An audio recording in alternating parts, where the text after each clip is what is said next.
And tonight on the Daily Wrap, Donald Trump is being told to tone it down by the head of the Republican National Committee. Like that'll happen. George W. Bush in hot water with some today over taking $100,000 for a speech to wounded veterans. And summer camp begins in Sun Valley, Idaho. But you need at least $1 billion just to attend. We'll have all of that, plus potluck, yay and nay. This is the Daily Wrap, live from New York City.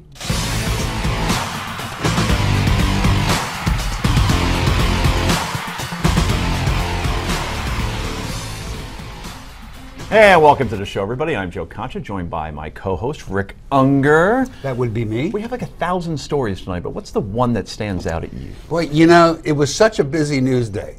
I'm being facetious because it's summertime and there's rarely a busy news day. But probably, I think we're looking at a situation now where the odds of a deal with Iran getting slimmer by the moment. Less than 50-50. Huh? That's what the president says, and I think he's right. All right, place your bets. And to Mr. Unger's right, making his second appearance in the Daily Wrap, he is Sirius XM radio host of Stand Up with Pete Dominic. Pete Dominic Who said joins second us. appearance? This is my debut. This is my debut. Really? Yeah, I don't even know how to wear this IFB. Yeah, this was my first time.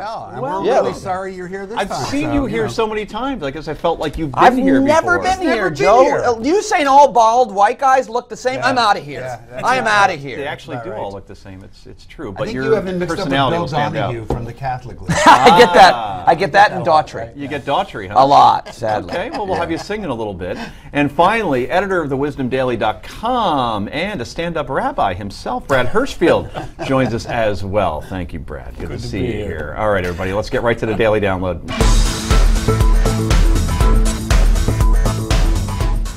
We have sanctuary cities and we have all of this nonsense. I've been saying this for a long time, Katie, and it's a disgrace. And frankly, if I didn't bring it up, you wouldn't even be talking about immigration right now.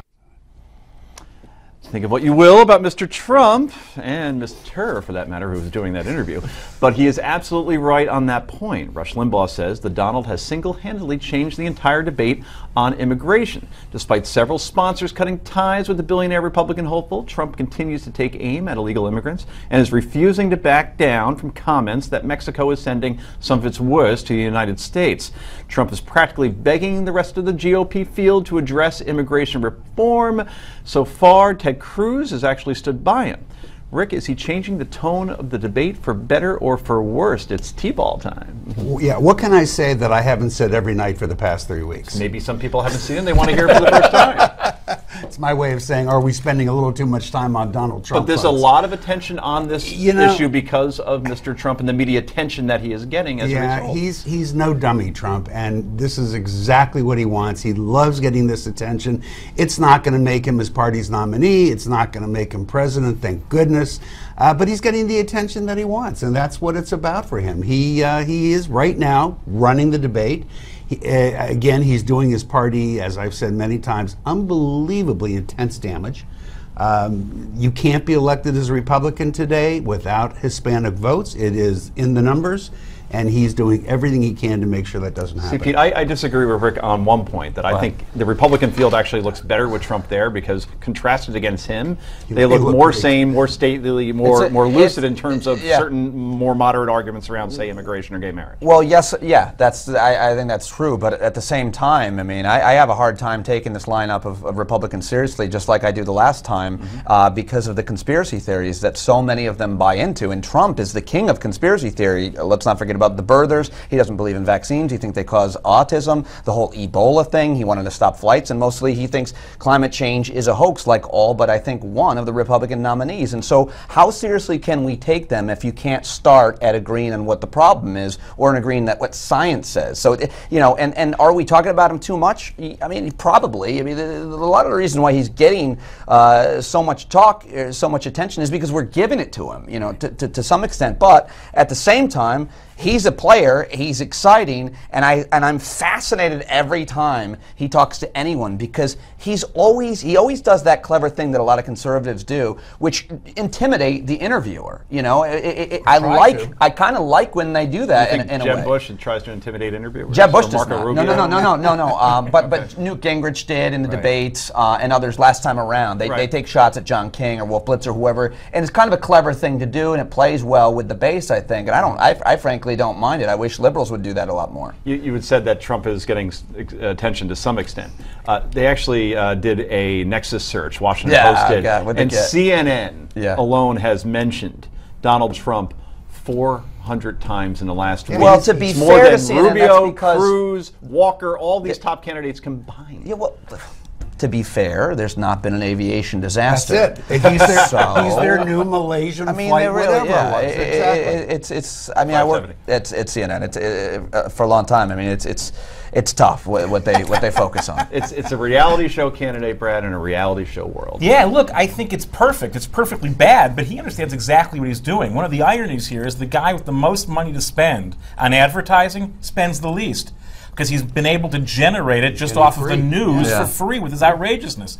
But here's what I think we need to do. And I don't care where you are on this politically. It's not about coaching him like Preibus wants to do. It's not about ignoring him, tempting as that may be for us to want to do. It's to listen and learn, because this guy has tapped into something really powerful in the American body politic.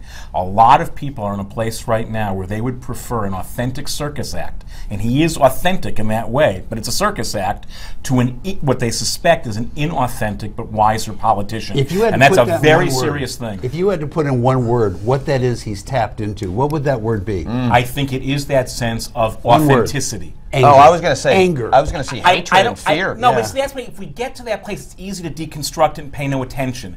The challenge here is pay attention to the fact that this guy is willing to go off script. I hate what he says. He should be called to task for it.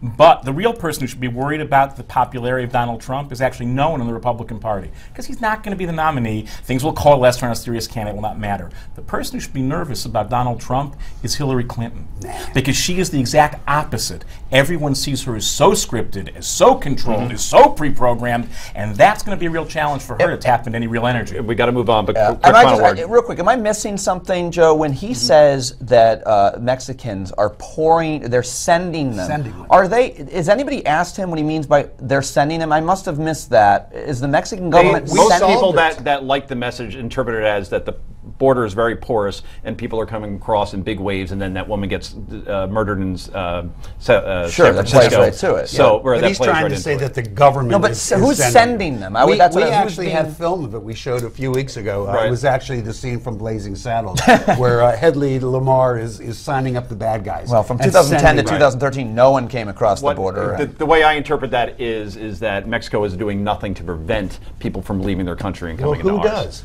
What's that? Who does? We don't do anything to prevent people from leaving our country either. Walking across borders? Yeah. We just allow them to go into Canada. No, it's up to the country where they're going. Right. We have to move on, as I'm being told very sternly. The Washington Post reports that RNC chief Reince Preibus called Trump and asked him to tone it down when it comes to some of his immigration rhetoric. But Trump pushed back on that on the Twitter. Here's what he had to say. Totally false reporting on my call with Reince Preibus. He called me 10 minutes, said I hit a nerve, doing well, end. 140 characters.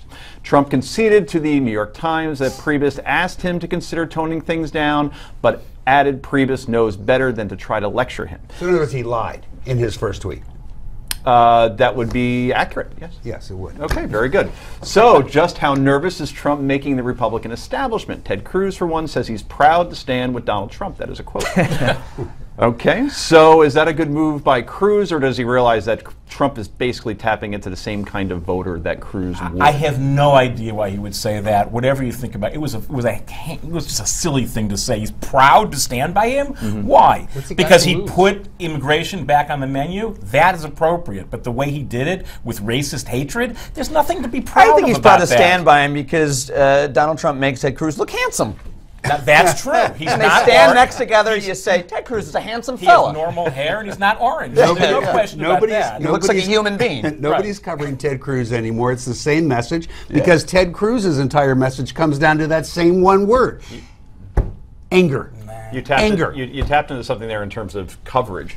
And I almost forgot that Pataki is still running. Yeah, I remember that Santorum is still Pataki's running. running? Exactly. Yes. that Rand Paul, who never has any problem getting on television, you don't even see him anymore. Yeah. Lindsey Graham, the King of Sunday show. So that's where Trump hurts. You know He's who sucking all the oxygen away from these other 17 candidates. candidates. Going to open up room for? John Kasich. There you go. Yes. So, would you vote for Donald Trump? Go to newsmaxpolls.com to cast your vote. Back with more in just a moment.